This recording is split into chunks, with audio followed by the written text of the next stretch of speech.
Hello, everyone, and welcome to the first episode of Friday Night-ish News. As we do for these kind of small episodes, to bring you just a nice little nugget of what has happened on this week's I don't even know what the roster show, I guess is the word. I couldn't even think of the word I was trying to put together then. But what happened this week on SmackDown?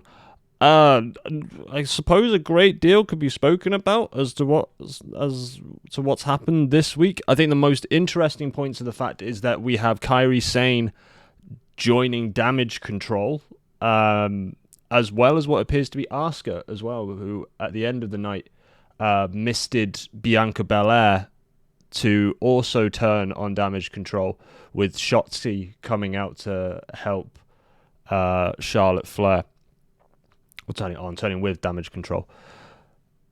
So that whole thing was happening. Now I'm wondering whether or not is this an attempt to not necessarily break up Damage Control in terms of all of them splitting up, but is Asuka and Kairi Sane and Io Sky coming to form this new devastating faction of within SmackDown, and thus pushing Bayley out? Because currently the faction consists of only Bayley and Io Sky, as it were, due to injuries and such. So maybe they're trying to push for the three of them. The only thing that's quite concerning to me is how quickly Asuka's sort of got on the bandwagon that Io Sky is champ, and we can deal with that, and she's no longer gunning, or maybe it's just another ploy to be gunning for it behind the scenes. For all three of them, maybe Kairi Sane and Asuka each have their own individual motives to be joining Io Sky, kind of snakes within the grass before they eventually turn on each other. So it'd be very interesting to see where that goes. I'm rooting for it. I love that Kairi Sane has come back. I put out a quote on Twitter and on Instagram that I believe that Kairi Sane currently in the WWE, in AEW, in New Japan, I would say Kairi Sane has the best elbow drop finisher since probably HBK's. It's such a beautiful thing. The height she gets on it, the way she sort of like hits it as well as takes like a back bump. It looks gnarly, the height that she gets and the speed she comes down. It looks like it sucks. Not only to receive, but to take as well. And you love that from a finisher. So it'd be interesting to see where this whole thing goes over the next couple of weeks. Is it now where they're trying to build this, four-way tag match? Is it another War Games match that they're building? So we have the Women's War Games of Damage Control versus Bianca Belair, Charlotte Flair, Shotzi, and I don't even know who the fourth member could be. Maybe over the next... We've got 2 weeks until we're in Survivor Series. It's the 25th of November. So we have got 2 weeks. I also want to apologize if you've seen the Monday Night News one. I am very much aware that Elimination Chamber comes after the Royal Rumble. It doesn't come before. So we have Survivor Series, and I think we've got the Rumble straight after. I don't know if we have a December pay-per-view. I can't remember. I haven't researched, my mistake. Other than checking if Elimination Chamber was before or it was after the Royal Rumble. And it is after. So my theory is wrong, essentially, on the Monday Night News one. Monday Night-ish news. Speaking of betrayals, though, as we move into this, we've finally something I thought was going to be addressed, because I was thinking about it when they did it at Crown Jewel. So at Crown Jewel, obviously, Rey Mysterio lost the United States Championship to Logan Paul, who has been so obnoxious with it all over social media, and I don't think it's for the benefit of his character. I think it's for the benefit of himself, because he's always just been that kind of person. But I guess that could be his character. Like, if you've seen the movie Fighting With My Family, The Rock says, The Rock is just me with volume turned up and the treble adjusted, and it's just a fired up version of me. So maybe that's what Logan Paul's doing, and that's what he's going for. Whatever it may be. He's just as insufferable outside of the ring as he is inside of the ring. And there's this whole... We'll probably talk about this on our podcast, actually, hopefully tonight, that the spot between him and Rey Mysterio, where everyone's bigging up Logan Paul for saving his life, which he did do, but there's obviously other kind of aspects as well. But I won't get into it. We'll talk about it in the podcast, hopefully. So just for the news today, but finally the issue was brought up of the fact that when Santos Escobar took the brass knuckles off of Logan Paul's entourage and decided to chase him out the ring, he placed them on the apron in front of Logan Paul before Logan Paul received the 619. And I was watching that going, why would you do that? Why would you just leave the brass knuckles there? And obviously it was to set up for the moment that happened, you knew Logan was going to hit them with it, and that would have been 1, 2, 3, and it was. So Carlito finally brought up that fact on SmackDown this week and said, you don't need to blame Logan for what happened. It wasn't Logan's. I mean, Logan took a cheap shot. Yeah, you're right. But blame the guy who left the knuckles there for him to pick up in the first place. Blame Santos Escobar. Then it was kind of a weird altercation between Santos and Carlito before Rey, sort of being, I guess, the dad of the LWO, the mafioso, the boss, the godfather, and the whole thing, turned on Escobar and was a little bit handsy with him, gave him a little bit of tough love. No tougher than what he delivered to Dominic Mysterio at WrestleMania, where he assaulted him with a shoe, but a little bit of tough Latina love. And Santos Escobar didn't take it well and rammed Rey into the nearby ring post. So what was predicted a while ago, and I believe was predicted by Adrian on our podcast, was that Santos was going to turn on Rey. It was going to happen. It was inevitable, and it did finally happen. So is the LWO going to disband? Is it going to be Santos trying to go solo? Is it Santos going after Logan now for the title? Are they going to work together? I don't think so, because I think Santos is gunning for that United States Championship, and he still wants it, and he's resented Rey for having it, being the old timer, and wants the new dog to take charge. Could this be the beginning of the end for Rey Mysterio's career? Is he now look, I'm looking to retire. I've had a title. I've lost the title. I'm picking up these young superstars and Santos Escobar to drive him into the spotlight and push him forward off of my back, which Rey has a habit of doing, being turned on. When he's turned on, like Batista turning on him was great for the heel turn for Batista. Dominic Mysterio turning on him, his own son, was great for him. Rey has a Eddie Guerrero turning on Rey Mysterio. Like he's a good fall guy, Rey. He will take the bumps for the next generation to be pushed forward into the spotlight, because he knows how difficult it is and what it means to be the little guy in the shadows waiting for your big moment. So Santos is going to, obviously he has turned heel, but what does this mean for the LWO?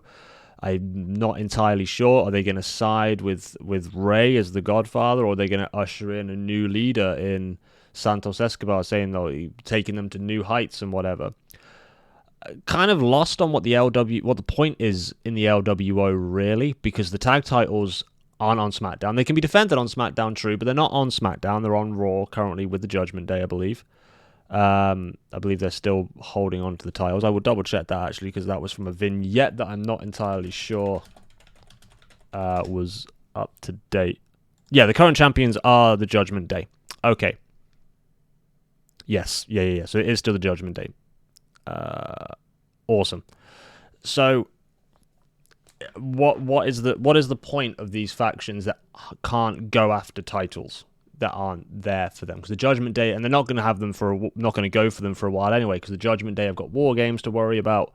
So at least for the rest of this month, the question is the LWO going to stick together, or is it going to disband? Are Asuka and Kairi now going to go after the WWE Tag Team Champions to bring Damage Control into that kind of, front space, like the Judgment Day, that kind of leader of factions in the women's division? Who can say for sure? But it's definitely exciting. I think this is not necessarily the most exciting SmackDown it's been in a while, but definitely in terms of story direction, that they're kind of going, we've got a new lead for you guys to follow, we've got new things for you to be interested in, was very, very exciting, on the exception of LA Knight. LA Knight faced Roman Reigns at Crown Jewel and was stolen of his title, his clean, at least clean match. Not necessarily he was going to win it, but was stolen of his clean match due to interruptions. And LA Knight came out and delivered another promo saying that he's not the judgment. That it's not him that's not done with the Judgment Day. The Judgment Day aren't finished with me. And he's still gunning for Roman. He's still gunning for the title, and he won't back down until he is WWE champion. He then had a match with Grayson Waller. Well, had a match. No, yeah, he had a match with Grayson Waller, to which he won with the Blunt Force Trauma, which I think is the jankiest finisher currently out there. It doesn't look clean. It kind of looks like a really awkward version of Miz's finisher, which name escapes me. It looks like a very awkward version of that. But ultimately beat Grayson Waller, and then Grayson Waller and Austin Theory, the two most insufferable superstars outside of maybe Pretty Deadly, for me personally, that you just see them, and I mean, I guess it's probably the marketing of a good heel, but you see them and you just ooze cringe. That's not even hatred. It's not like I don't like you. I don't like you because you make me cringe. Grayson Waller decided to do the dumbest possible thing you could do to any current wrestler on the WWE roster: pour a bottle of water over the top of Kevin Owens' head, and then throw the bottle at Michael Cole. And Kevin Owens, in rather grand gesture as he does, said, "I can handle being shouted at, I can handle being called names, I can handle pouring water over the top of my head. But did they throw that bottle at you, Michael?" And he's like, "Yes, they did." He's like, "Right, okay. I'm just going to go get myself suspended then," and takes the headset off and charges Grayson Waller and attacks him and Austin Theory as they leave down the ramp. And then the final the final thing of the night of Dragon Lee won his match. Great, grand for Dragon Lee. Love pushing Dragon Lee. I think Dragon Lee's a great wrestler, great entertainer, great performer. The finisher that he hits looked not necessarily his fault. I think there's a bit of over rotation from his opponent, lands straight on the back of his head. But hey, those are the things you take. But Dragon Lee performed it very, very safely, at least. So yeah, grand that he's being pushed, and I guess that's kind of the stories behind this week's SmackDown. There's not really a great deal, much more to go into. I'm more interested in the factions, especially because I was very, very hyped when Kairi Sane returned. I love Kairi Sane. I think she's incredible. I love a lot of the women in the women's division that are very, very much out there. Like, I love Rhea Ripley, I love Io Sky, I love Asuka, I love Kairi Sane. Shotzi, I adore Shotzi. I think she's got a great attitude and a great character. Not the biggest fan of Bianca Belair, not the biggest fan of Charlotte Flair, not the biggest fan of Becky Lynch so much. I don't mind Becky Lynch as an in-ring performer. I don't like Becky Lynch when she's on the mic. But either way, I think this new faction that's forming within Damage Control, this greater powers of people, is really going to push some boundaries in the women's division. I think it could be very, very fun. I think Kairi Sane has that attitude and those ideas and that energy to bring some of her Japan heritage wrestling into it, and then also pairing that up with Io and Asuka is just going to create so many good matches together. I really, really hope they start doing trios with the three of them. And I know it's kind of ripping off AEW. I would quite like WWE to kind of introduce a 4-man belt or a trios belt or something to that description. Just because it's quite upsetting when you've got three amazing wrestlers in a faction together that won't wrestle together. Well, they do 3-on-3s eventually, but there's no like gold to be get from it, so they're very much a rare occurrence, or they're just 3 individual singles matches that happen at the same time. So I would like there to be kind of stakes within it. Would be quite a good direction for them to go through. But yeah, guys, that's Friday night-ish SmackDown news, and we'll look forward to next week to see what's going to happen. And I think Santos Escobar is going to call out Logan Paul. I think Kairi Sane, Asuka, Io Sky, and Bayley are going to start becoming quite a dominant force on SmackDown. I think Damage Control might finally get that that gruff back to them. LA Knight calling out the Bloodline once again, and we've also got Solo Sikoa coming off of a big victory against John Cena at Crown Jewel. Quite a devastating victory as well. So maybe LA Knight's got to go through, Jimmy, and he's got to go through Solo to get another shot at Roman Reigns. That could be in 2 weeks. That could be at the Rumble.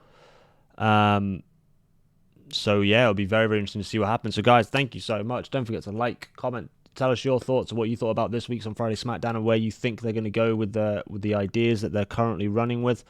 And yeah, don't forget to subscribe and also check out the podcast. You can also listen to the podcast on Spotify, Acast, and Amazon Music when the episodes are uploaded, or you can just watch them as they get uploaded onto YouTube, and you can see us have a chat and have a laugh. Just convenience for you on the go wherever you are. Thank you guys ever so much, and we will see you all very, very soon. Goodbye.